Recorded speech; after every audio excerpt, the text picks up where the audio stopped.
The prerequisite chapter covers all of the algebra information that you've known, kind of puts it all into one small, tiny little chapter.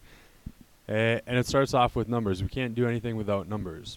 So what we're going to be talking about for the majority of this class is going to be real numbers. There will be one tiny small part when we start talking about imaginary numbers, but that also will be in the review section. The real numbers system has a bunch of different parts. It's first broken down into irrational numbers and rational numbers. Then the rational numbers are broken down into integers. Integers are broken down into whole numbers are broken down into natural numbers. So if we start with the smallest part, with natural numbers, we start talking about the counting numbers. It's another way to name it.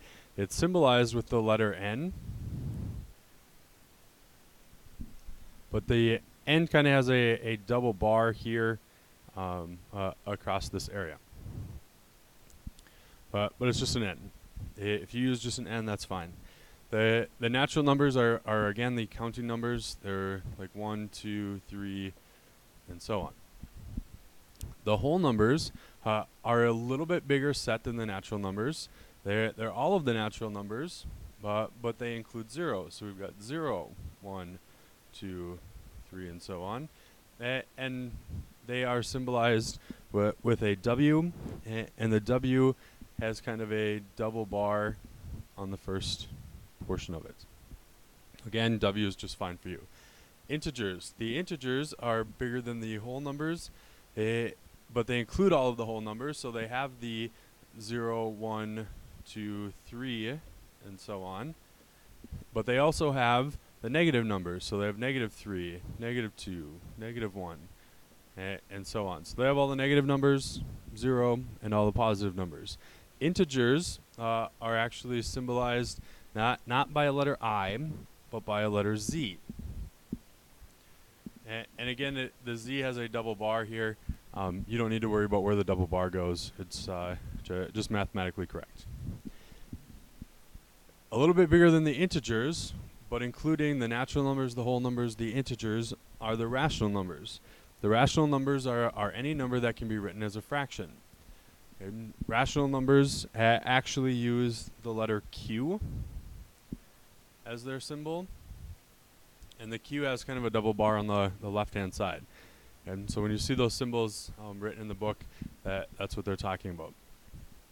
So rational numbers include all the natural numbers, all the whole numbers with the 0, all the integers with the negatives, but it also includes all of the fractions. So things like 2/3, things like 3/4.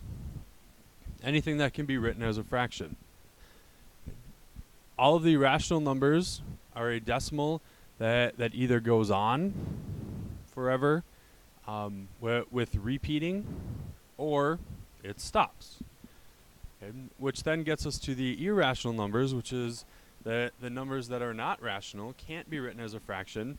And the most common ones that we talk about are pi, but they also include some fractions, like 22/7, because the 22/7 doesn't repeat, it doesn't stop, and so it is an irrational number.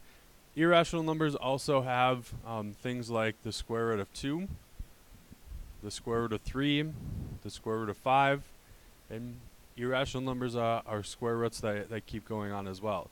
Rational numbers have some square roots in them as well. Those square roots are like the square root of 4, because we know the square root of 4. The square root of 4 actually is a 2. Okay, so those numbers actually stop, and so that makes them rational, and we can write it as a fraction. And again, the biggest thing that we're talking about, all of these numbers, whether they're irrational, rational, integers, whole, or natural, are real numbers.